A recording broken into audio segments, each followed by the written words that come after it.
الحمدللہ وکفا والسلام علی عباد الذین اصطفیٰ فاعوذ باللہ من الشیطان الرجیم بسم اللہ الرحمن الرحیم الا بذکر اللہ وتطمئن القلوب۔ آج کا انسان روح زمین پر تاریخ انسان کی سب سے حیرت ناک دور سے گزر رہا ہے۔ یہ ٹیکنالوجی کا دور ہے۔ زمین پر جتنی بھی تہذیبیں گزری ہیں ان میں سے سب سے زیادہ سہولت، کشائش اور سب سے زیادہ ترقی یافتہ ہماری تہذیب ہے۔ لیکن یہ بھی ایک دردناک حقیقت ہے کہ اس قدر بے پناہ ترقی اور جدید ترین ٹیکنالوجی سے لیس ہونے کے باوجود عصر حاضر کا انسان سب سے زیادہ پریشان، سب سے زیادہ انزائٹی، سب سے زیادہ ڈپریشن کا شکار ہے۔ ہونا تو یہ چاہیے تھا کہ اس قدر تیز رفتار ترقی کے بعد دنیا امن کا گہوارہ بن جاتی، لیکن ایسا نہیں ہوا۔ ایسا کیوں نہیں ہوا؟ کیونکہ انسان نے اپنا مقصد حیات چھوڑ دیا۔ اللہ تعالیٰ نے انسان کو پیدا کرنے کا مقصد بیان فرمایا کہ وہ اللہ تعالیٰ تمام صفات کمالات کے ساتھ اللہ تعالیٰ کی ذات کو یکتا مانے، اسے واحد لا شریک مانے، وہی عبادت کے لائق ہے، نہ کوئی اس کا مثل ہے نہ کوئی مثال۔ اللہ تعالیٰ قرآن پاک میں ارشاد فرماتے ہیں وَمَا خَلَقْتَ الْجِنَّ وَالْإِنسَ إِلَّا لِيَعْبُدُونِ، میں نے انسان و جنات کو صرف اپنی عبادت کے لیے پیدا کیا۔ آج کا انسان حیران و پریشان، آج کا انسان ہر جگہ سے مایوس، جس شخص کو دیکھیے انزائٹی، جس شخص کو دیکھیے ڈپریشن، جس شخص کو دیکھیے بیماریوں میں لدا ہوا، جس شخص کو دیکھیے بے سکونی کی حالت میں زندگی گزار رہا ہے۔ اللہ تعالیٰ نے انسان کو پیدا کیا، جنات کو پیدا کیا اپنی عبادت کے لیے۔ ہر انسان فطری طور پر اس عقیدہ توحید پر پیدا ہوتا ہے کہ بعد میں پھر حالات ماحول سے متاثر ہو کر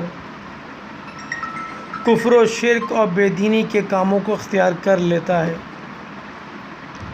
چنانچہ اللہ تعالیٰ کا ارشاد ہے کہ میں نے انسان اور جنات کو صرف اپنی عبادت کے لیے پیدا کیا، لیکن انسان نے اپنے مقصد حیات کو چھوڑ دیا، اور چھوڑنے کے بعد اپنے آپ کو دنیا کے حوالے کر دیا۔ اس وقت مسلمانوں میں بے دینی، فحاشی اور عریانی پھیلانے کے لیے کفار کی طرف سے جس قدر کوششیں ہو رہی ہیں اس سے پہلے شاید کبھی نہیں ہوئی۔ مسلمانوں میں بدعت اور خلاف شرع رسومات کے رواج، اس طرح ظاہری اور باطنی گناہوں کو عام کرنے، مسلمانوں کے عقیدے نظریات کو بگاڑنے اور ان کو اسلامی تعلیمات کے علاوہ دین سے بھی دور کر کے کفر کی دہلیز تک پہنچانے کے لیے سر توڑ کوششیں کی جا رہی ہیں، اور انسان ان کوششوں میں اپنے آپ کو کفار کے ہاتھوں کھلونا بنایا ہوا ہے۔ صرف کھلونا بنانے کی وجہ یہ کہ انسان نے اپنے مقصد حیات کو چھوڑ دیا۔ انسان نے مقصد حیات کو چھوڑا، اللہ تعالیٰ نے انسان اور جنات کو پیدا کیا اپنی عبادت کے لیے، مگر ہم نے اللہ کی عبادت کو ایک طرف رکھ دیا، اللہ کے احکامات کو ایک طرف رکھ دیا، اللہ کے قرآن کو ایک طرف رکھ دیا، اللہ کے نبی کے فرمان کو ایک طرف رکھ دیا، اور فحاشی اور عریانی پھیلانے والے آلات کو اپنے اوپر لازم کر لیا۔ فحاشی عریانی پھیلانے کے لیے ذریعے کے طور پر سب سے زیادہ جن اشیاء کو استعمال کیا جاتا ہے وہ خاص طور پر دو چیزیں ہیں، ایک گانا بجانا اور دوسرا موسیقی کے آلات، اب وہ چاہے جس شکل میں بھی ہوں، چاہے موبائل فون کی شکل میں ہوں، چاہے انٹرنیٹ کی شکل میں ہوں۔ بہرحال آج کے دور میں کفار کا سب سے مضبوط ہتھیار یہی ہے کہ فحاشی عریانی کو مسلمانوں میں عام کر کے ان کو اللہ تعالیٰ کے دیے ہوئے مقصد سے ہٹا دیا جائے۔ جب انسان اللہ تعالیٰ کے دیے ہوئے مقصد سے ہٹتا ہے تو پھر اس کے اندر بے یقینی کی کیفیت پیدا ہوتی ہے، اس کے اندر سے سکون نکل جاتا ہے۔ اللہ تعالیٰ قرآن میں فرماتا ہے الا بذکر اللہ وتطمئن القلوب، دلوں کا سکون اللہ کی یاد میں ہے۔ اللہ کی یاد کیسے پیدا ہوگی؟ اللہ کی یاد تبھی پیدا ہوگی جب انسان اپنے مقصد حیات کو سمجھے گا۔ انسان نے مقصد حیات چھوڑا، کفار نے مقصد حیات چھڑوانے کے لیے مسلمانوں میں فحاشی اور عریانی کے جتنے بھی حربے تھے استعمال کیے۔ آج کفار کا سب سے بڑا ہتھیار یہی ہے کہ مسلمانوں میں عریانی فحاشی کو عام کر کے مسلمانوں کو اللہ تعالیٰ اور روز قیامت کے حساب کتاب سے بے فکر کیا جائے۔ پھر ان غفلت کے شکار مسلمانوں کے دل و دماغ پر حملہ کر کے انہیں دین اور ایمان سے عاری کر کے اپنا غلام بنا لیا، اور مسلمان بہت آسانی سے کفر کے ہاتھوں کھلونا بن گیا، کیونکہ اس نے اپنے مقصد حیات کو چھوڑ دیا۔ آج ہر انسان پریشان کیوں ہے؟ ہر انسان کی پریشانی کی وجہ یہی ہے کہ اس نے مقصد حیات کو چھوڑا اور اللہ کی یاد کو چھوڑا، اللہ کے احکام کو چھوڑا۔ اللہ تعالیٰ قرآن میں فرماتا ہے وَاطِیعُوا اللَّهَ وَاطِیعُوا الرَّسُولَ، کامیاب وہی لوگ ہیں جو اللہ اور اس کے رسول کی اطاعت کرتے ہیں، اور اللہ اور رسول کی اطاعت بھی وہ تبھی ہوگی جب اللہ کے دیے ہوئے احکامات پر عمل ہوگا۔ اللہ تعالیٰ نے ہمیں اپنی عبادت کے لیے پیدا کیا۔ عبادت کیا تھیں؟ صرف نماز، روزہ، حج، زکوٰۃ عبادت نہیں تھی۔ نماز، روزہ، حج، زکوٰۃ، خیرات، صدقات، سب سے بڑا اخلاقیات، معاملات میں صفائی ستھرائی، یہ عبادت تھیں۔ اولاد کی اچھی پرورش، یہ عبادت تھی۔ ماں باپ کی قدر، بڑوں کے ساتھ شفقت، یہ عبادت تھی۔ انسان نے ان چیزوں کو چھوڑا تو ہر انسان پریشان، بے راہ روی کی زندگی گزارنے پر مجبور، بے سکونی کی حالت میں، صرف اس لیے کہ مقصد حیات کو چھوڑ دیا۔ ہر آدمی پریشان، اور پریشانی کی وجہ یہی کہ اللہ کے ذکر سے منہ پھیر لیا۔ دلوں کا ذکر تو اللہ کی یاد میں ہے، اور اللہ کی یاد پیدا ہوتی ہے اللہ کو یاد کرنے سے۔ جب انسان اللہ کی یاد میں بیٹھتا ہے، جب اللہ کے احکامات کو پورا کرتا ہے، جب اپنے مقصد حیات کو سمجھتا ہے، تو تب اسے یہ لگتا ہے، تب یہ محسوس ہوتا ہے کہ وہ ایک کامیاب مسلمان کی زندگی گزار رہا ہے۔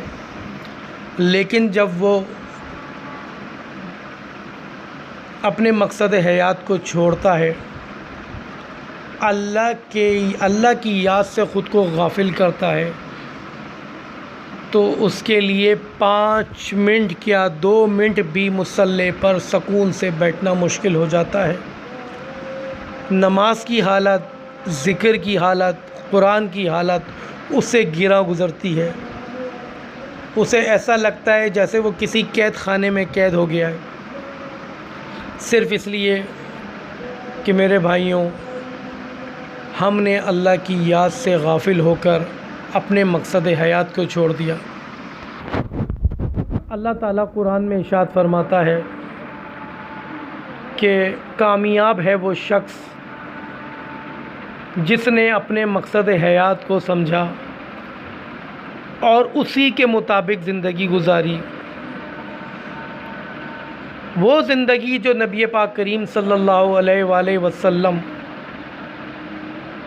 اپنی 23 سالہ محنت کے بعد صحابہ کو دے کر گئے، اور صحابہ نے اس زندگی کے ایک ایک نقش کو امت تک پہنچا کر ایک احسان کیا۔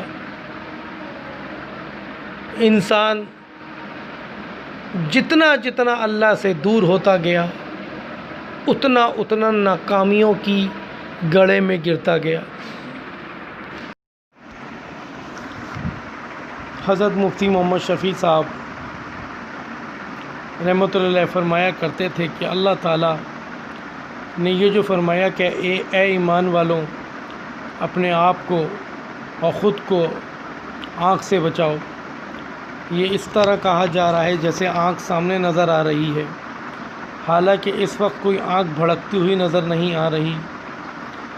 بات دراصل یہ ہے کہ یہ جتنے بھی گناہ نظر آ رہے ہیں یہ سب حقیقت میں آگ ہیں، چاہے دیکھنے میں یہ گناہ لذیذ اور خوش منظر معلوم ہو رہے ہوں، لیکن حقیقت یہ ہے کہ یہ سب آگ ہیں، اور یہ جو دنیا گناہوں سے بھری ہوئی ہے وہ ان گناہوں کی وجہ سے جہنم بنی ہوئی ہے، لیکن حقیقت میں گناہوں سے مانوس ہو کر ہماری حس مٹ گئی ہے، اس لیے گناہوں کی ظلمت اور آگ محسوس نہیں ہوتی، ورنہ جن لوگوں کو اللہ تعالیٰ نے صحیح عطا فرمائی اور ایمان کا نور عطا فرمایا، ان کو یہ گناہ وقتاً آگ کی شکل میں نظر آتے ہیں، یہ ظلمت کی شکل میں نظر آتے ہیں۔ انسان اپنے اعمال پر نظر نہیں کرتا، اور اعمال پر نظر کیے بغیر جب کوئی مصیبت آتی ہے، جب پریشانی آتی ہے، تو وہ اپنے آپ کو پارسا سمجھتے ہوئے یہ سمجھتا ہے کہ میں تو بالکل گناہوں سے پاک تھا، یہ مصیبت مجھ پر کیوں آئی؟ حالانکہ اللہ تعالیٰ فرماتا ہے کہ دنیا میں انسان پر جو بھی مصیبت آتی ہے وہ اس کے اپنے کرتوتوں کی وجہ سے آتی ہے۔ یہ دنیا جو گناہوں کی آگ سے بھری ہوئی ہے، اس کی مثال بالکل ایسی ہے جیسے کسی کمرے میں گیس بھر گئی ہو، اور وہ گیس حقیقت میں آگ ہے، صرف دیا سلائی لگانے کی دیر ہے، ایک دیا سلائی دکھاؤ گے تو پورا کمرہ آگ سے دہک جائے گا۔ اسی طرح یہ بدعمالیاں، یہ گناہ جو معاشرے کے اندر پھیلے ہوئے ہیں، حقیقت میں آگ ہیں، صرف ایک سور پھونکنے کی دیر ہے، جب سور پھونکا جائے گا تو یہ معاشرہ آگ سے دہک جائے گا۔ ہمارے یہ برے اعمال بھی در حقیقت میں جہنم ہیں، ان سے اپنے آپ کو اور اپنے اہل و عیال کو بچاؤ۔ حضرت علی رضی اللہ تعالیٰ عنہ کے حالات میں ہے کہ راتوں کو تنہائی میں بے قرار ہو کر روتے تھے، جیسے کسی چھوٹے بچے کو زہریلے سانپ اور بچھو نے کاٹ لیا ہو۔ حضرت صدیق اکبر رضی اللہ تعالیٰ عنہ کے بارے میں ہے کہ ان کی آہیں ایسی تھیں کہ جس حجرے میں آپ سوتے تھے اس کی چھت سیاہ ہو گئی تھی، اور آپ کی اندرونی سوزش کا یہ عالم تھا کہ آپ کے اطراف میں بھنے ہوئے گوشت کی بو آتی تھی، جس کی وجہ سے بعض مرتبہ بلی بھی آپ کے ارد گرد چکر لگاتی تھی۔ میرے بھائیوں، میرے عزیزوں، بتائیے کیا کیفیت ہوگی۔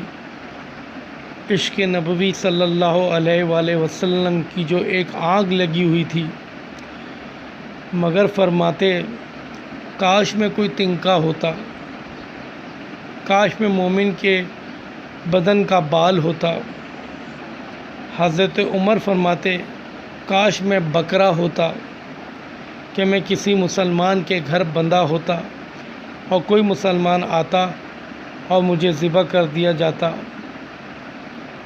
کیا بصیرت تھی، کیا لوگ تھے، یہ وہ لوگ تھے، یہ وہ ہمارے آئیڈیل لوگ ہیں جنہوں نے اپنی زندگی اللہ تعالیٰ اور آپ صلی اللہ علیہ وآلہ وسلم کی محبت میں قربان کر دی۔ یہ وہ لوگ ہیں جو گناہوں سے محفوظ تھے، لیکن پھر بھی ان کو اپنی زندگی کی فکر کیسی تھی، کس طرح سے ان کی آہیں تھیں، کس طرح سے حضرت ابو بکر صدیق رضی اللہ تعالیٰ عنہ کی آہیں تھیں کہ جس جگہ پر سوتے تھے اس جگہ کی چھت کالی ہو گئی تھی اندر کی گرمی اور سوزش کی وجہ سے۔ سبحان اللہ۔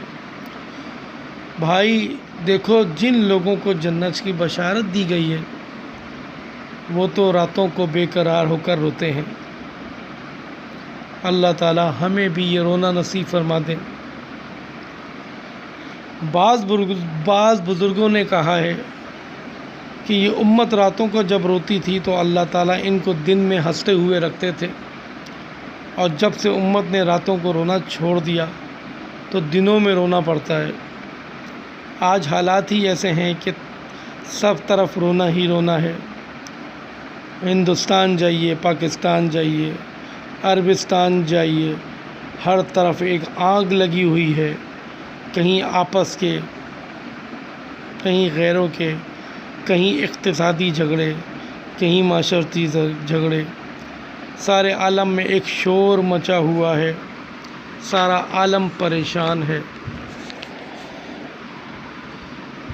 جب فرعون کے پاس کچھ لوگ آئے اور کہا کہ بارش نہیں ہو رہی اور دریائے نیل بند ہے، آپ جاری کرا دیجئے،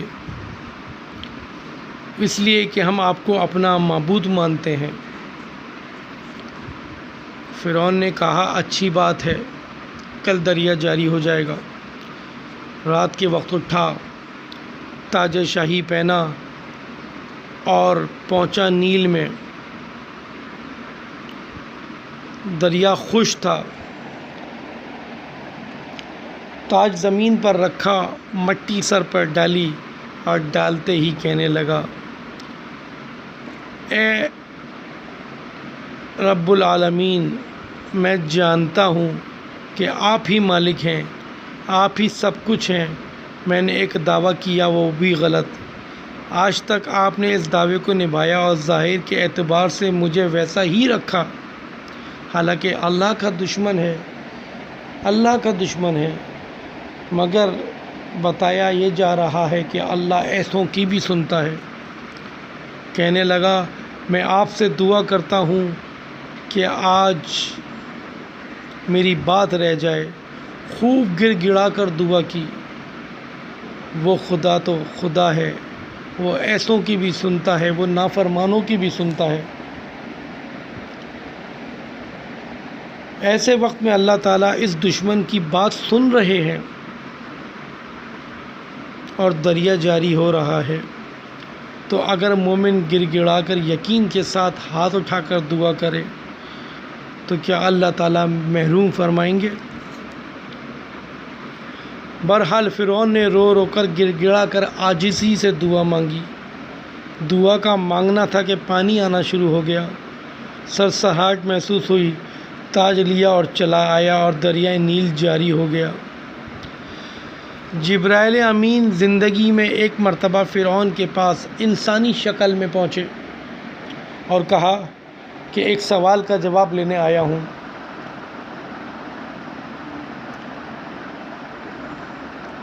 مفتی تو نہیں تھا، وہ تو مفت خور تھا، 400 سال تک اس کے سر میں درد تک نہیں ہوا تھا۔ اللہ رب العزت نے ایسے نافرمانوں کو بھی کیسی شاہانہ زندگی دی تھی۔ تو خیر فرعون کے پاس جبرائیل امین پہنچے اور کہا کہ فتویٰ ہے، وہ یہ کہ ایک مالک کو بادشاہ نے اپنے غلام کو پالا پوسا بڑا کیا، خوب نعمتیں دیں، اب غلام مالک کے آگے سینہ ٹھوک کر آتا ہے اور اس کی مالکانہ شان میں دخل دیتا ہے، تو ایسے مجرم کی کیا سزا ہے؟ تو فرعون نے اپنے نام کے ساتھ لکھا کہ میرا یہ فتویٰ ہے کہ ایسا شخص مستحق ہے اسے دریا میں ڈبو دیا جائے۔ بعض مفسروں نے لکھا ہے کہ جب فرعون غرق ہو رہا تھا تو جبرائیل امین نے وہی فتویٰ نکال کر دکھایا کہ یہ دیکھو بڑے میاں، یہ ہے آپ کا فتویٰ، یہ گناہ روح کی گندگی اور خرابی میں روح کا میل کچیل ہے، شیطان اور نفس کے ولغلانے سے آدمی گناہ سرزد ہو جاتا ہے، لہذا ہماری یہ کوشش ہونی چاہیے کہ ہم توبہ کے غسل سے روح کی گندگی اور خرابی کو دور کریں۔ جب شیطان آپ کو پچھاڑنے کی کوشش کرتا ہے تو آپ بھی برابر کوشش کرتے رہیں۔ بھائی اگر اللہ کو پانا ہے، اگر زندگی میں سکون چاہتے ہو، اگر زندگی میں یہ انزائٹی ڈپریشن سے نکلنا چاہتے ہو تو اللہ کو پانا پڑے گا، اور اللہ کو پانے کے لیے اللہ کی ماننا پڑے گی، اور اللہ کی مانو، اور اللہ کی کیسے مانو؟ وَأَطِيعُوا اللَّهَ وَأَطِيعُوا الرَّسُولَ، جو اللہ اور اس کے رسول کی اطاعت کرتے ہیں۔ جب اللہ اور رسول کی اطاعت کرو گے تو پھر اللہ تعالیٰ دلوں کا سکون عطا فرمائیں گے، کیونکہ اللہ تعالیٰ نے فرمایا الا بذکر اللہ وتطمئن القلوب، کہ دلوں کا، قلوب کا سکون تو اللہ کی یاد میں ہے۔ ایسا انسان جو اللہ سے غافل ہو، اللہ کی یاد سے غافل ہو، کیا وہ کسی طرح بھی سکون کو پا سکتا ہے؟ کیا سکون دولت میں ہے؟ کیا سکون عیش و عیاشی میں ہے؟ کیا سکون دنیا کی زندگی میں ہے؟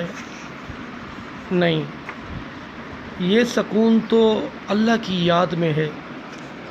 اور اللہ کی یاد انسان کو کیسے ملتی ہے؟ اللہ کی یاد انسان کو ملتی ہے اللہ والوں کے ساتھ جڑنے سے۔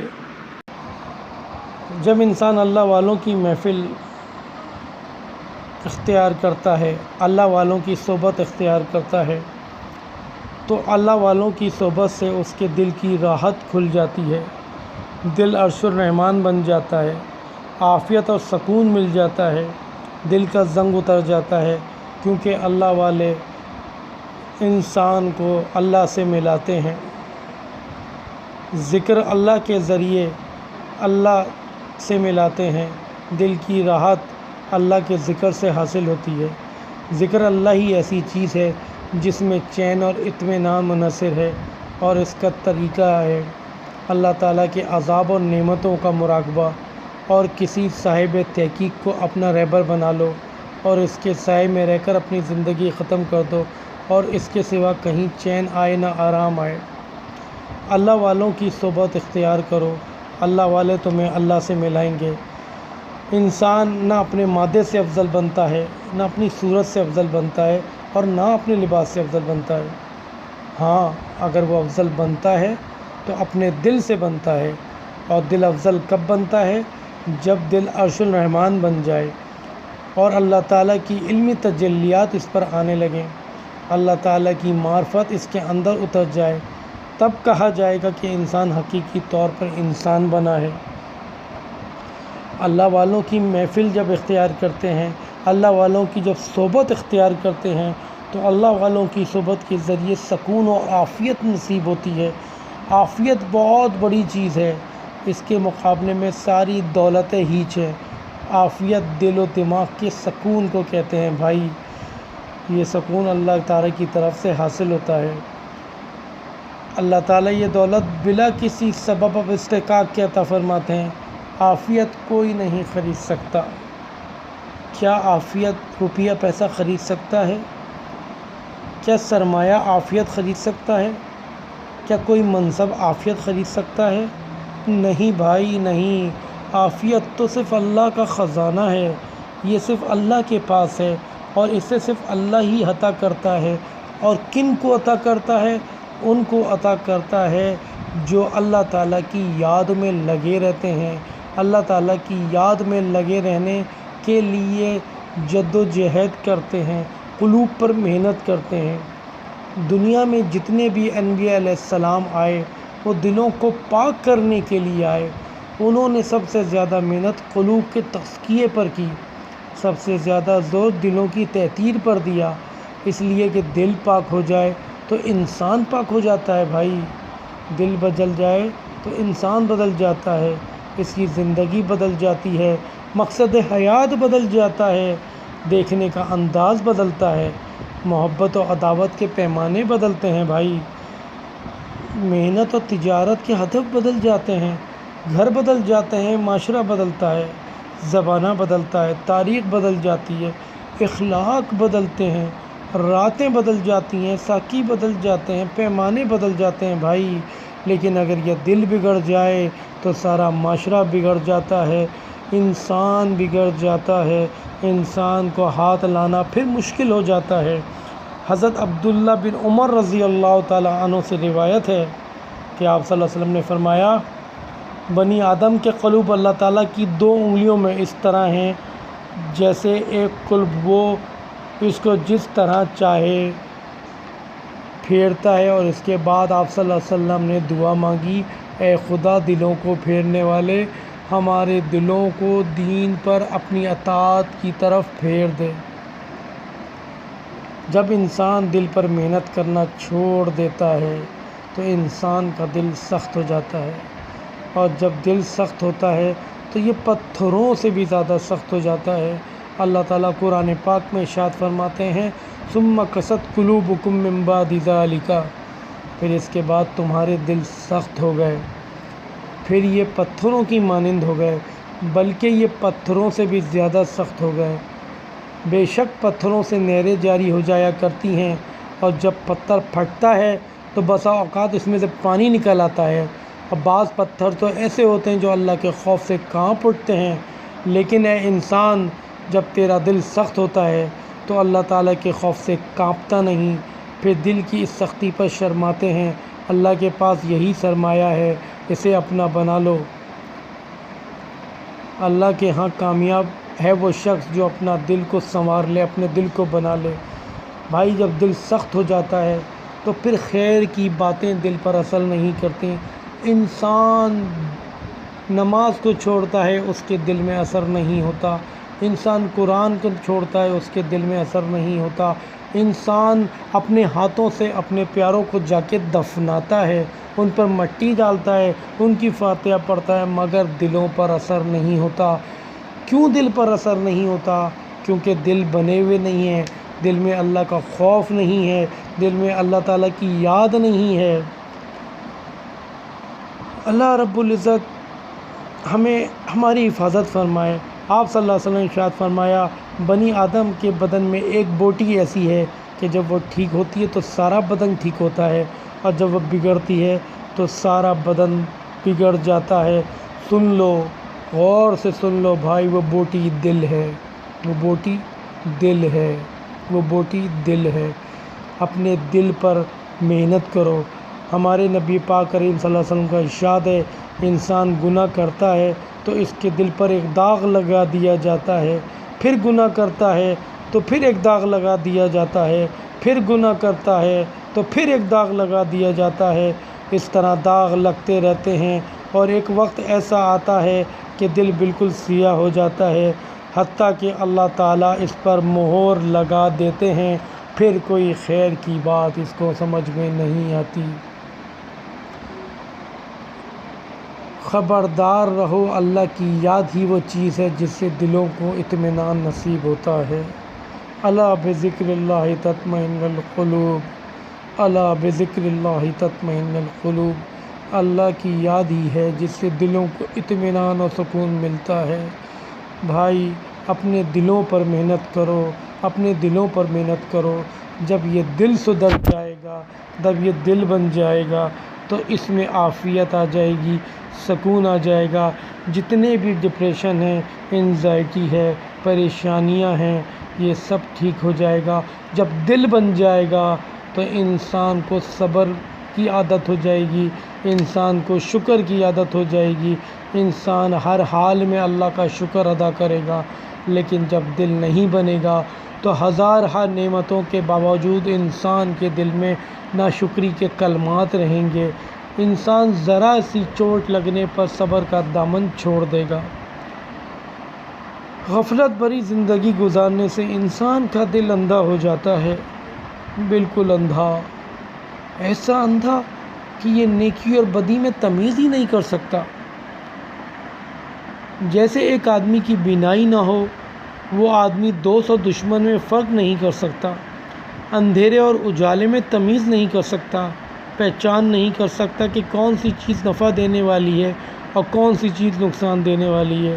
اسی طرح جب بھائی دل اندھا ہوتا ہے تو انسان بڑے سے بڑا گناہ کر لیتا ہے، مگر اس کے سر پر جوں بھی نہیں رینگتی کہ میں نے کوئی اللہ کی نافرمانی بھی کی ہے یا نہیں۔ اس کو نیک آدمی کی صحبت اچھی نہیں لگتی، برے آدمیوں کی صحبت اسے اچھی لگتی ہے۔ لیکن جب انسان بری صحبت میں رہتا ہے، برے لوگوں کی صحبت اختیار کرتا ہے، انسان گناہوں کی زندگی گزارتا ہے تو دل سے عافیت نکل جاتی ہے، اور جب دل سے عافیت نکلتی ہے تو انسان انزائٹی، ڈپریشن کا شکار ہوتا ہے۔ آج سارا ماحول، سارا معاشرہ، جس انسان کو دیکھو، جس انسان سے پوچھو، وہ یہی کہتا ہے ڈپریشن ہے، وہ یہی کہتا ہے دلوں کو سکون نہیں ہے، کوئی کہتا ہے اولاد نافرمان ہے، کوئی کہتا ہے کاروبار میں برکت نہیں ہے، کوئی کہتا ہے گھر میں برکت نہیں ہے، کوئی کہتا ہے گھر میں لڑائی جھگڑا ہے۔ بھائی یہ سارے معاملات کیوں ہیں؟ یہ سارے معاملات اس لیے ہیں کہ ہم نے اللہ کی یاد کو بھلا دیا، اللہ کے احکام کو بھلا دیا، اللہ تعالیٰ نے جو ہمیں مقصد حیات دیا تھا ہم اسے بھول گئے، ہم نے دلوں پہ محنت کرنا چھوڑ دی۔ انسان جب اپنے دل پہ محنت کرنا چھوڑ دیتا ہے تو یہ سارے معاملات اس کے لیے اس کو ایسے گھیر لیتے ہیں جیسے اس کے اوپر بے تحاشا پریشانیاں عاری ہو جاتی ہیں، عائد ہو جاتی ہیں، اور وہ سمجھتا رہتا ہے اور یہ سمجھتا رہتا ہے کہ شاید یہ مصیبتیں مجھے اللہ کی طرف سے ہیں، لیکن وہ اس پر دھیان ہی نہیں کرتا بھائی کہ یہ ساری مصیبتیں، یہ سارے غم جو مجھ پہ آ رہے ہیں وہ صرف اس لیے آ رہے ہیں میں نے اللہ کو چھوڑا، اللہ نے مجھے چھوڑ دیا۔ اس کا کیا مطلب ہے؟ اللہ تعالیٰ کی ذات سب سے زیادہ رحیم کریم ہے، وہ ارحم الراحمین ہے۔ وہ نہیں چاہتا کہ میرے مسلمان بندے، میرے مومن بندے روز قیامت عذاب جہنم کو سہیں، اسی لیے وہ دنیا میں ناراضگی کا اظہار کر کے لوگوں کے اوپر مصیبتیں ڈال کر لوگوں کو یہ کوشش کرواتا ہے کہ یہ لوگ توبہ استغفار کے ذریعے اپنی مغفرت کروا لیں اور مجھ سے معافی مانگ کر اپنی زندگی اس کے مطابق گزاریں جو میں نے ان کو حکم دیا۔ اللہ تعالیٰ مشرک و کافر کے علاوہ سب کی مغفرت فرما دے گا۔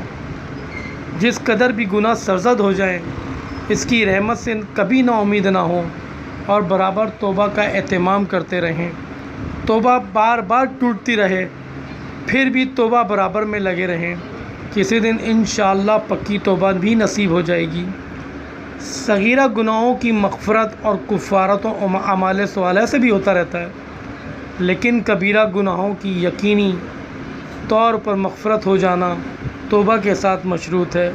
اگر توبہ نہ کی اور اسی طرح موت آ گئی تو برشرط ایمان مغفرت تو پھر بھی ہو جائے گی، لیکن کوئی ضروری نہیں کہ بلا عذاب کے مغفرت ہو جائے۔ اللہ تعالیٰ یوں بھی مغفرت فرما سکتا ہے اور اسے یہ بھی اختیار ہے کہ گناہوں کی سزا دینے کے لیے دوزخ میں ڈال دے، پھر عذاب کے ذریعے پاک صاف کر کے جنت میں بھیجے۔ چونکہ عذاب کا خطرہ بھی لگا ہوا ہے، اسی لیے پکی توبہ اور استغفار کرتے رہیں اور اللہ تعالیٰ سے ہمیشہ مغفرت کی امید رکھیں، اس کی رحمت سے کبھی نا امید نہ ہوں، تاکہ اس حال میں موت آئے کہ توبہ کے ذریعے سب کچھ معاف ہو چکا ہو۔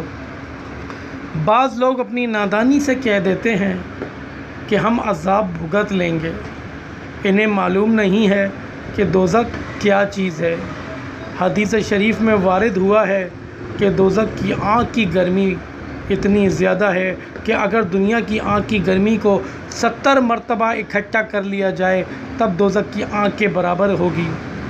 ہم دنیا کی آگ 1 منٹ بھی برداشت نہیں کر سکتے، پھر اتنی سخت گرمی والی آخرت کی آگ کا عذاب بھگتنے کے لیے کیسے تیار ہو جاتے ہیں؟ کیا گناہ کے ذریعے جو ذرا سی لذت محسوس ہوتی ہے، اس کو اتنے بڑے عذاب کے مقابلے میں چھوڑنے کے لیے نفس کو آمادہ کرنا اور توبہ نہ کرنا، کیا یہ صحیح ہے؟ یہ بھی معلوم ہونا چاہیے کہ مغفرتوں کی خوشخبری سن کر گناہوں پر جرات کرنا اور اس گھمنڈ میں گناہ کرتے چلے جانا کہ مرنے سے پہلے توبہ کر لیں گے، بہت بڑی نادانی ہے، کیونکہ آئندہ کا حال معلوم نہیں، کیا پتہ توبہ سے پہلے موت آ جائے۔ پھر بھی یہ تجربہ ہے کہ موت سے پہلے توبہ استغفار کی دولت انہی لوگوں کو نصیب ہوتی ہے جو گناہوں سے بچنے کا دھیان رکھتے ہیں، جو اللہ رب العزت کی ذات کو ذکر کے ذریعے یاد رکھتے ہیں، جو اللہ تعالیٰ کے احکام جو اللہ نے اس کے اوپر وارد کی ہیں اس کے اوپر پورا اترتے ہیں، اور کبھی گناہ ہو جاتا ہے تو توبہ کر لیتے ہیں، اور جو لوگ مغفرت کی خوشخبریوں کو سامنے رکھ کر گناہ کرتے رہتے ہیں اور توبہ استغفار کا خیال نہیں آتا، وہ روز آخرت پریشانی کے حال میں ہوں گے، دنیا میں بھی بے چین رہیں گے اور آخرت میں عذاب بھگتیں گے۔ وفادار بندوں کا یہ شعار نہیں ہے کہ مغفرت کا وعدہ سن کر بے خوف ہو جائیں، بلکہ مغفرتوں کی بشارت کے بعد اور زیادہ گناہوں سے بچنے اور نیکیوں میں ترقی کرنے کی طرف توجہ ہونے کی ضرورت ہے۔ حضور نبی پاک کریم صلی اللہ علیہ وآلہ وسلم سے بڑھ کر کسی کو کوئی بشارتیں ملیں؟ اللہ تعالیٰ نے آپ صلی اللہ علیہ وسلم کی سب کچھ چھوٹی بڑی لرزشوں کی مغفرت فرما دی، جس کا اعلان سورہ فتح کے شروع میں اللہ تعالیٰ فرما چکا ہے۔ اس کے باوجود آپ صلی اللہ علیہ وسلم راتوں رات نمازیں پڑھتے تھے، جس کی وجہ سے آپ کے قدم مبارک سوج جاتے تھے۔ جب کسی نے عرض کیا کہ آپ صلی اللہ علیہ وسلم کی عبادت میں اتنی محنت فرماتے ہیں، حالانکہ اللہ پاک نے آپ صلی اللہ علیہ وسلم کو کچھ اگلا پچھلا لرزش والا جو عمل ہوگا معاف فرما دیا ہے، تو آپ صلی اللہ علیہ وآلہ وسلم نے فرمایا افلا اکون عبدا شکورا، افلا اکون عبدا شکورا، کیا میں اللہ تعالیٰ کا شکر گزار بندہ نہ بنوں؟ کتنے ہی صحابہ ایسے تھے جن کو آپ صلی اللہ علیہ وسلم نے اسی دنیا میں خوشخبری دے دی تھی کہ وہ جنتی ہیں۔ ان حضرات کے علاوہ اور بھی چند صحابہ ہیں جن کو آپ صلی اللہ علیہ وسلم جنت کی بشارت دی، لیکن ان حضرات کا اس کا اثر یہ بالکل نہیں لیا کہ گناہ کرتے چلے جائیں اور فرائض کو ضائع کرتے رہیں، بلکہ یہ حضرات برابر گناہوں سے پرہیز کرتے رہتے تھے اور نیکیوں میں ترقی کے لیے کوشاں رہتے تھے۔ بھائی، معمولی سا گناہ ہو جانے پر فکر مند ہو جاتے تھے اور ڈرتے رہتے تھے۔ ہم انہی حضرات کا اتباع کرنا ہم پر لازم ہے۔ بات اصل یہ ہے کہ ایمان خوف اور رجا کے درمیان ہے، ایمان خوف اور رجا کے درمیان ہے۔ اللہ پاک سے خوب زیادہ امید بھی رکھیں اور ڈرتے بھی رہیں۔ اللہ تعالیٰ نے حضرات انبیاء علیہ السلام کا ذکر فرماتے ہوئے سورہ قصص میں فرمایا، بے شک یہ حضرات نیک کاموں میں دوڑتے تھے اور رغبت اور خوف کی حالت میں ہم کو پکارتے تھے۔ اللہ تعالیٰ ہم سب کو سچی پکی توبہ نصیب فرما دے۔ بھائی، بہت سارے پڑھے لکھے لوگ اپنے منافع دنیاوی کے لیے حق کو چھپاتے ہیں اور اپنے ماننے اور جاننے والوں کے لیے قبول حق کے سلسلے میں لگے رہتے ہیں، نہ حق قبول کرتے ہیں اور نہ دوسروں کو حق قبول کرنے دیتے ہیں، بلکہ اپنی روزی کا سلسلہ جاری رکھنے کے لیے باطل کو حق بتاتے ہیں اور گمراہی کی تبلیغ میں لگے رہتے ہیں۔ ان کی توبہ یہ ہے کہ حق کو جو چھپایا ہے اس کو ظاہر کریں، اور جن لوگوں کو گمراہ کیا ان کو بتا دیں کہ ہم گمراہی پر تھے، تمہیں بھی گمراہی پر ڈالا ہے۔ بعض لوگ ایسے ہوتے ہیں جو گمراہ فرقوں سے متاثر ہو کر ان کے عقائد، افکار، نظریات کی تبلیغ شروع کر دیتے ہیں، اور جو ان میں صاحب قلم ہوتے ہیں ان گمراہوں کی حمایت میں مضامین بھی شائع کر دیتے ہیں۔ پھر جب اللہ جل شانہ کی طرف سے ہدایت اور توبہ نصیب ہوتی ہے تو گھر بیٹھ کر توبہ کر لیتے ہیں، حالانکہ ان پر واجب ہے کہ جس کو گمراہ کیا اس کو بتا دیں کہ یہ گمراہی ہے، میں گمراہی پر تھا، تمہیں بھی اس پر لگا دیا، اب میں نے توبہ کر لی، تم بھی توبہ کر لو۔ در حقیقت جسے انا بت الی اللہ کی دولت نصیب ہو جائے وہ دنیا کو نہیں دیکھتا، وہ آخرت پر نظر رکھتا ہے۔ خوف اور خشیت کی صفت اور اس کو ہر ایک بات کے لیے آمادہ کر دیتی ہے، جس سے آخرت درست ہو جاتی ہے۔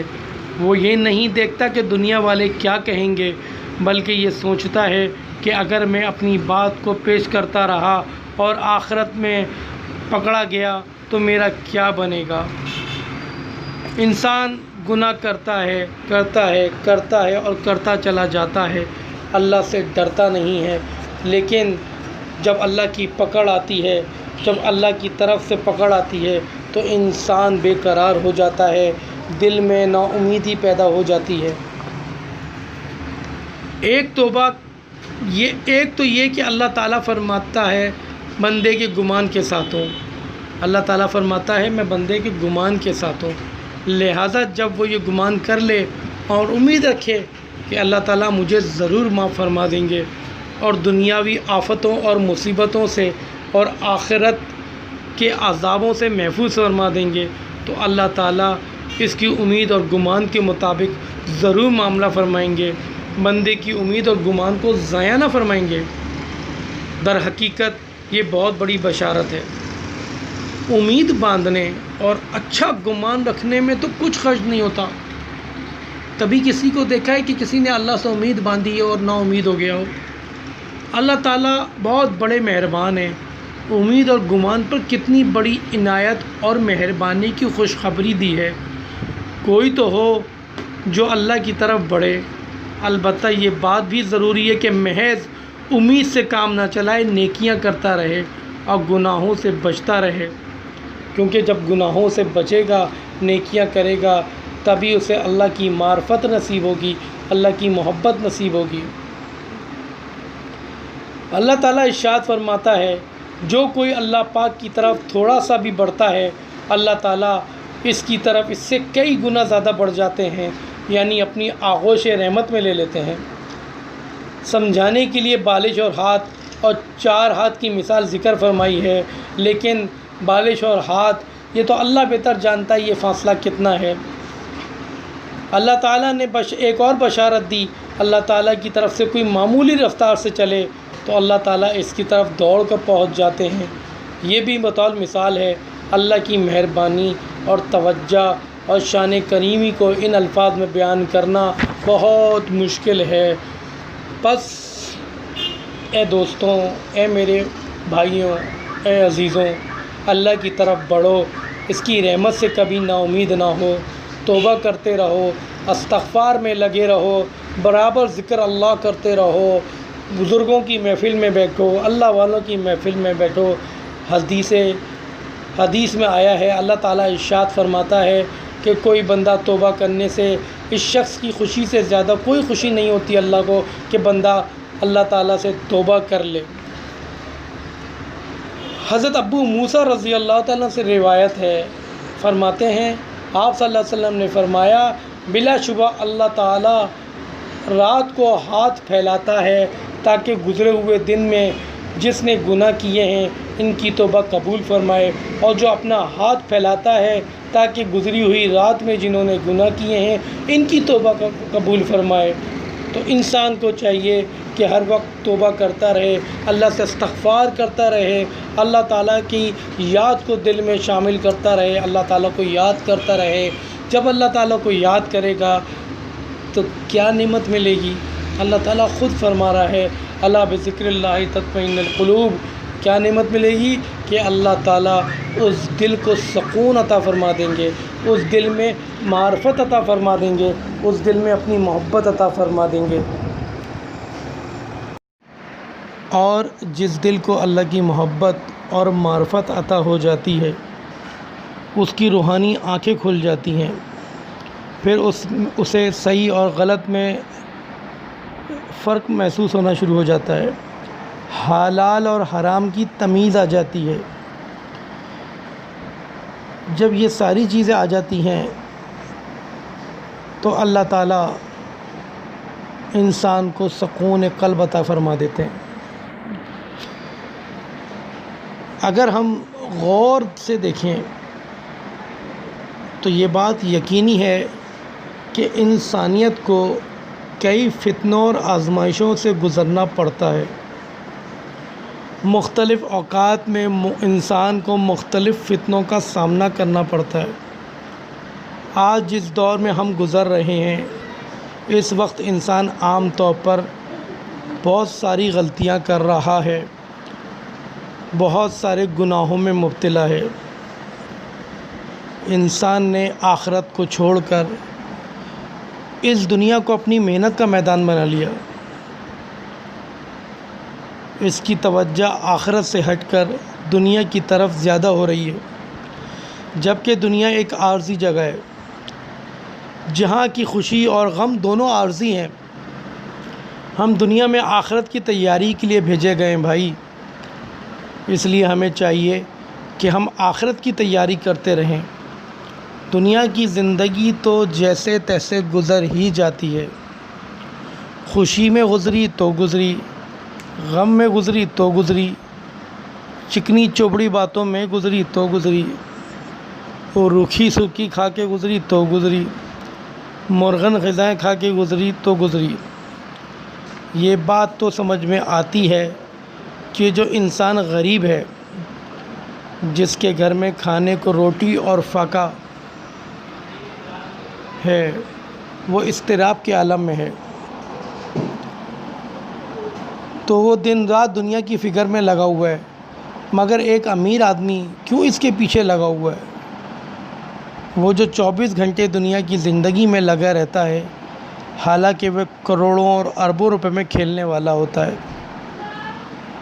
صرف اس لیے کہ انسان جس چیز کے پیچھے بھاگتا ہے اللہ تعالیٰ اس کو اس کی طرف لگا دیتا ہے.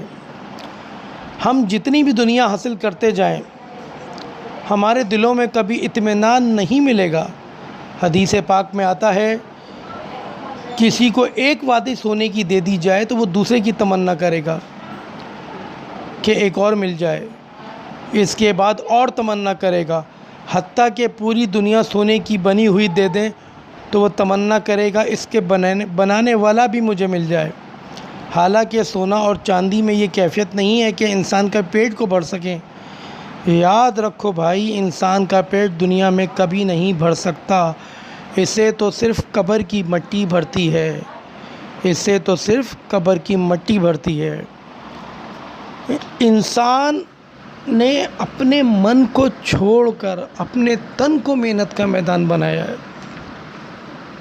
آج ہمیں جتنی فکر اپنے ظاہر کی ہے اس سے زیادہ اپنے باطن کو سنوارنے کی ہونی چاہیے.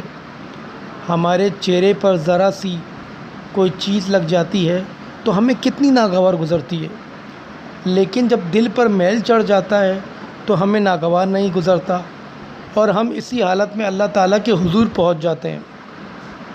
ہمیں پرواہ ہی نہیں ہوتی کہ وہ مالک ملک ہمیں کیا کہے گا. جس چہرے کو دنیا دیکھتی ہے اس چہرے کو سنوارنے کے لیے ہم دن میں کئی مرتبہ آئینہ دیکھتے ہیں. جس چہرے کو مالک الملک نے دیکھنا ہے اس کو آئینے میں ایک دفعہ بھی دیکھنا پسند نہیں کرتے. کبھی کبھی آپ نے دیکھا ہوگا کہ انسان گندے سندے لباس میں، قمیص کا رنگ کوئی اور، شلوار کا رنگ کوئی اور، ٹوپی میلی کچیلی پہن کے مسجد چلا جاتا ہے. اور اللہ کے حضور آ کے نماز پڑھ کر آ جاتا ہے، اس کو اس بات کی فکر ہی نہیں ہوتی کہ میں کس کے پاس کھڑا ہونے جا رہا ہوں۔ ان سے یہ پوچھو کہ بھائی یہ لباس کیا تو کسی تقریب میں پہن کے جا سکتا ہے، یا یہ لباس کیا تو کسی انٹرویو میں پہن کے جا سکتا ہے؟ نہیں جا سکتا۔ تو بھائی یہ لباس پہن کر تو اللہ کے سامنے کیسے کھڑا ہو رہا ہے؟ وہ اللہ جو تیرا مالک ہے، جو تجھے رزق دیتا ہے، تو اس کے سامنے کیسے کھڑا ہو رہا ہے؟ ہمیں دل کے آئینے کو چمکانے کی ضرورت ہے۔ حدیث پاک میں آتا ہے، بے شک اللہ تعالیٰ تمہارے جسموں کو اور شکل و صورت کو نہیں دیکھتے، بلکہ وہ تمہارے دلوں اور تمہارے اعمال کو دیکھتے ہیں۔ اس لیے وہ چہرہ جو دنیا دیکھتی ہے، اس کو دن میں اگر کئی مرتبہ دیکھتے ہیں تو ہمارے چہرے کو ہمارا پروردگار دیکھتا ہے۔ ہم اس چہرے کو بھی اپنے ضمیر کے آئینے میں تھوڑی دیر کے لیے بیٹھ کر دیکھا کریں کہ یہ انسانوں والا چہرہ ہے یا حیوانوں والا۔ انسان اپنے دل کو چھوڑ کر اپنی عقل کو محنت کا میدان بنا رہا ہے۔ سمجھتا ہے کہ میں دنیا عقل سے حاصل کر لوں گا، لیکن دنیا عقل سے حاصل نہیں ہوتی، دنیا عمل سے حاصل ہوتی ہے۔ جس کا عمل اچھا ہوگا، اللہ اس کی دنیا بھی چمکا دے گا، اس کی آخرت بھی چمکا دے گا۔ انسان کو عقل کے بجائے دل پر محنت کرنی چاہیے، کیونکہ عقل دل کے تابع ہے۔ ارادے بھی دل میں اٹھتے ہیں، خواہشات بھی دل میں پیدا ہوتی ہیں، اور عقل ان خواہشات کو پورا کرنے کی ترکیب بتاتی ہے۔ انبیاء علیہ السلام نے انسان کے دل کو محنت کا میدان بنایا ہے۔ محبت کا جذبہ کہاں پیدا ہوتا ہے؟ دل میں نفرت ہوتی ہے۔ انتقام کی آگ بھی دل میں ہی بھڑکتی ہے۔ گویا تمناؤں کا مرکز انسان کا دل ہے۔ دل میں جس طرح کے جذبات ہوں گے، وہی انسان کے دماغ کی کیفیت ہوگی۔ دل میں نفرت ہو تو انسان کا دماغ اور اس کے بارے میں غلط سوچے گا۔ انسان کے دل میں جو ہوتا ہے وہی اس کے زبان پر ہوتا ہے۔ جس طرح اگر جگ میں پانی بھر جائے اور بھرتے بھرتے جگ پورا بھر جائے تو بھرنے کے بعد اس کے اندر سے پانی گرنا شروع ہو جاتا ہے، اسی طرح انسان کے دل میں جو ہوتا ہے، غصے کی حالت میں وہ پتہ چلتا ہے۔ اگر اس کے دل میں برائی ہے، اس کے دل میں گالم گلوچ ہے، تو غصے کی حالت میں جب وہ بھرے گا تو زبان سے وہی نکلے گا جو دل میں ہے۔ اور جب دل میں محبت ہوتی ہے تو آنکھوں پر ایسی پٹی بن جاتی ہے کہ انسان کو اپنے محبوب میں کوئی برائی نظر نہیں آتی۔ لہذا انسان کے دل پر محنت کرنا نہایت ضروری ہے۔ اللہ تعالیٰ نے تمام انبیاء علیہ السلام کو بھیجا، اور تمام انبیاء علیہ السلام نے اس بات پر محنت کی کہ لوگوں کے قلب کو سنوارا جائے، ان کے قلب کا تزکیہ کیا جائے۔ آج کا مسلمان بڑا دکھی، بڑا پریشان ہے۔ ہر طرف مصیبتیں ہیں، ہر طرف جانے میں عذاب ہے، فرقہ واریت کا عذاب ہے، قتل و غارت گری کا عذاب ہے، مہنگائی کا عذاب ہے، بیماریوں کا عذاب ہے، غیر ملکی تسلط کا عذاب ہے۔ آخر یہ عذاب اور مصیبتیں کیوں ہیں؟ ان کے نزول کی وجہ کیا ہے؟ ہو سکتا ہے میری آپ کی عقل اس کی وجہ کی تلاش میں غلطی کر جائے۔ آپ صلی اللہ علیہ وسلم سے سوال کرتے ہیں کہ وہ مسلمان جو جسد واحد کی طرح تھا، آج منتشر کیوں ہے؟ وہ مسلمان جس کا سارے عالم پر غلبہ تھا، آج سارے عالم پر آج سارا عالم اس پر غالب کیسے آ گیا؟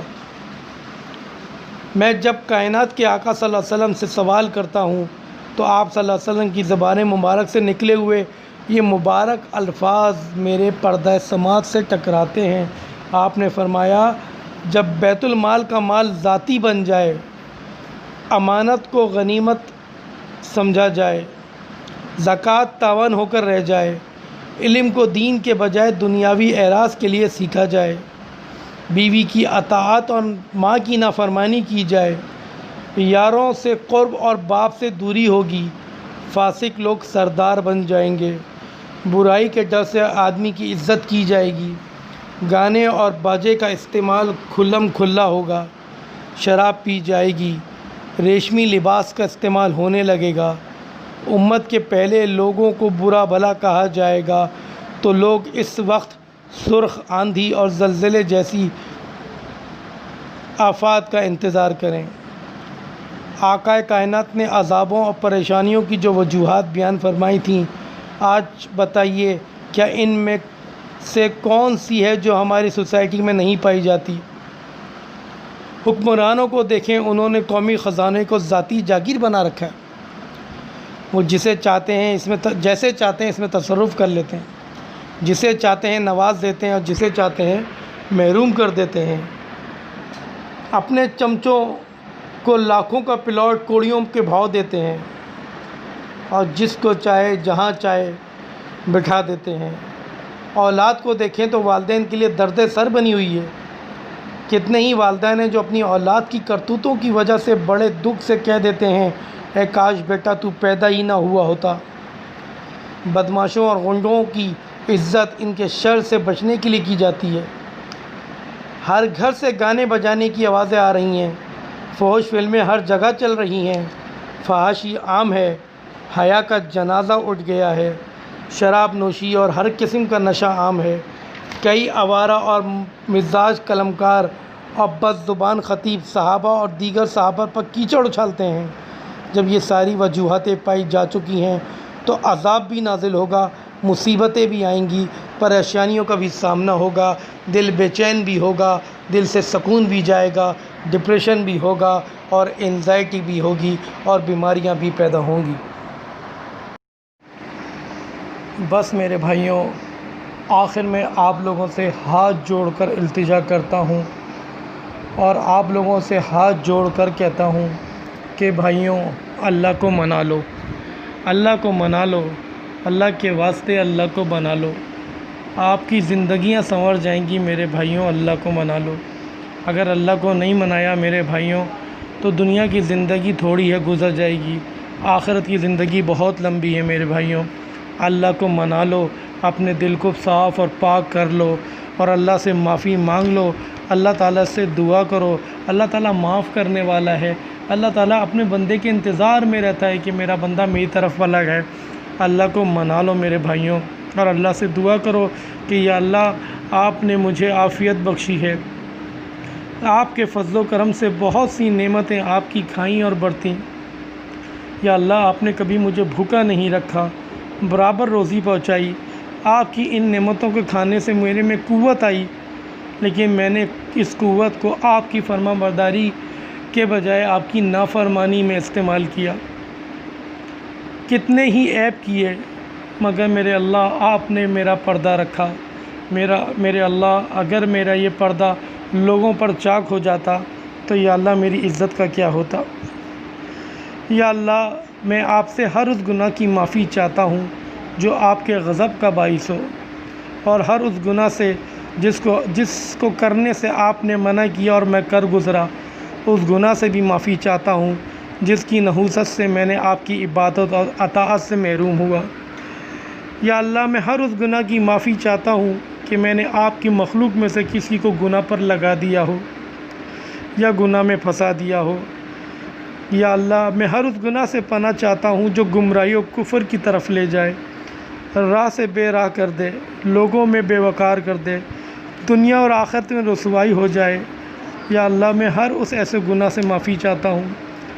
یا اللہ میں ہر اس گناہ سے معافی چاہتا ہوں جس کی لذت سے میں نے ساری رات کالی کر دی ہو، اس کی فکر دماغ سوزی کرتا رہا ہوں، رات سیاہ کاری میں گزاری اور صبح نیک بن کر لوگوں کے پاس آیا۔ اے میرے پروردگار، تیری ناراضی کا کوئی خوف نہ کیا۔ یا اللہ تو نے اگر مجھے نہ بخشا تو میرا کیا حال ہوگا۔ یا اللہ میں ہر اس گناہ کی معافی چاہتا ہوں جس کے سبب آپ کے کسی ولی پر ظلم کیا ہو، یا آپ کے کسی دشمن کی مدد کی ہو، یا تیری مخالفت میں چل کر کھڑا ہوا ہوں، یا تیرے خلاف تقدود میں لگا رہا ہوں۔ یا اللہ ہر اس گناہ کی معافی چاہتا ہوں۔ یا اللہ یا ارحم الراحمین، یا اللہ مجھے نیک بنا دے میرے اللہ۔ یا اللہ ہمیں نیک بنا دے، یا اللہ ہم سے وہ کام کروا یا اللہ جس سے تو خوش ہوتا ہے میرے اللہ، ہر اس گناہ سے بچا یا اللہ جس سے تیری ناراضگی پیدا ہوتی ہے۔ اے میرے بھائیوں، اے میرے بھائیوں، اے میرے ساتھیوں، اللہ کو منا لو، اللہ کو منا لو میرے بھائیوں۔ اللہ بہت رحیم ہے، کریم ہے۔ اللہ سے معافی مانگ لو کہ یا اللہ میرے گناہوں کو آپ سے زیادہ کوئی نہیں جانتا۔ یا اللہ وہ گناہ جو میں نے بھول کر کیے ہوں، یا اللہ وہ گناہ جو میں نے چھپ کر کیے ہوں، یا اللہ جو وہ گناہ میں نے دانستہ کیے ہوں، یا اللہ وہ گناہ جو میں نے کھلے عام کیے ہوں، یا اللہ کچھ ایسے گناہ جو میں کر کے بھول گیا ہوں، یا اللہ تیرے علم میں سب ہے، ہر اس گناہ کی معافی چاہتا ہوں۔ اللہ سے معافی مانگ لو، اللہ سے معافی مانگ لو میرے بھائیوں، اللہ سے معافی مانگ لو، اور آئندہ عہد کرو کہ بقیہ زندگی آپ صلی اللہ علیہ وآلہ وسلم کے طریقے پر گزارو گے، اللہ تعالیٰ کے احکامات کے مطابق گزارو گے، اللہ تعالیٰ نے جن چیزوں سے روکا ہے ان چیزوں سے رک جاؤ گے۔ میرے بھائیوں زندگی تھوڑی ہے، زندگی تھوڑی ہے، وقت ریت کی طرح ہاتھ سے نکل رہا ہے میرے بھائیوں۔ اللہ سے معافی مانگ لو، اللہ تعالیٰ غفور و رحیم ہے، معاف کرنے والا ہے، معاف کر دے گا۔ یا اللہ، یا اللہ ہم سب کو معاف کر دے، یا اللہ آخری سانس تک جتنے گناہ کیے جا چکے ہوں، یا اللہ یا میں آخری سانس تک جتنے گناہ کروں یا اللہ ان سب کی معافی چاہتا ہوں۔ یا اللہ گناہوں کو ہم سے دور کر دے، یا اللہ گناہوں کو ہم سے دور کر دے، یا اللہ اپنی فرما برداری میں لگا دے، یا اللہ اپنی فرما برداری میں لگا دے۔ یا اللہ اس بے سکونی کی زندگی سے تنگ آ چکے ہیں، یا اللہ تیری نافرمانی کرنے کی وجہ سے جو زندگی میں بے سکونی پیدا ہوئی، جو ڈپریشن پیدا ہوا، جو انزائٹی پیدا ہوئی، یا اللہ ان سے ہم تنگ آ چکے ہیں۔ یا اللہ ان بیماریوں کو ہم سے دور کر دے یا اللہ، اور ہمارے دلوں کو یا اللہ سکون عطا کر دے، یا اللہ وہ سکون عطا کر دے یا اللہ جس سکون کا تو نے قرآن میں فرمایا، الا بذکر اللہ تطمئن القلوب۔ یا اللہ میرے قلوب کو، میرے بھائیوں کے قلب کو، تمام عالم اسلام کے مسلمانوں کے قلوب کو یا اللہ سکون و عافیت سے بھر دے۔ میرے اللہ ہم سے جو گناہ خطا ہوئے معاف کر دے، یا اللہ ہمارے ماں باپ کی زندگیوں میں برکت عطا فرما، جن کے نہیں ہیں یا اللہ ان کے درجات کو بلند عطا فرما، یا اللہ ہمارے گناہوں کو بخش دے یا اللہ ہمیں صحیح راہ دکھا، یا اللہ کسی اچھے نیک اور اللہ والے سے یا اللہ جڑنے کی توفیق عطا فرما دے، یا اللہ ہماری راہ کو بدل دے میرے اللہ، ہماری راہ کو بدل دے، یا اللہ ہمیں نیک پارسا بنا دے میرے اللہ، نیک پارسا بنا دے، ایسا بنا دے میرے اللہ کہ گناہ کرتے وقت گناہ کا بوجھ ہمیں محسوس ہو اور ہم فوراً اس سے یا اللہ دور ہو جائیں۔ یا اللہ ہمیں ایسا بنا دے کہ ہم گناہ سے بھاگنے والے بن جائیں میرے اللہ، ہمیں ایسا بنا دے جیسے صحابہ کی زندگی تھی، یا اللہ ہمیں ایسی محبت کرنے والا بنا دے جیسے صحابہ کی زندگی تھی میرے اللہ۔ یا اللہ یا ارحم الراحمین معاف کر دے۔ اللہ تعالیٰ سے دعا کیجئے کہ جو کچھ سنا، جو کچھ سمجھا، اللہ تعالیٰ اس پر عمل کرنے والا بنائے، اور اگر کوئی غلطی اس بیان میں کوئی غلطی، کوئی کوتاہی رہ گئی ہو یا کوئی کمی بیشی رہ گئی ہو یا ہم سے کوئی غلطی ہو گئی ہو تو یا اللہ ہاتھ جوڑ کر، سر جھکا کر، آنکھوں میں آنسو بھر کر، شرمندہ ہو کر یا اللہ تیرے سیاکار بندے ہو کر یا اللہ تجھ سے معافی چاہتے ہیں میرے اللہ، معاف کر دے، معاف کر دے، معاف کر دے۔ وآخر دعوانا الحمد للہ رب العالمین۔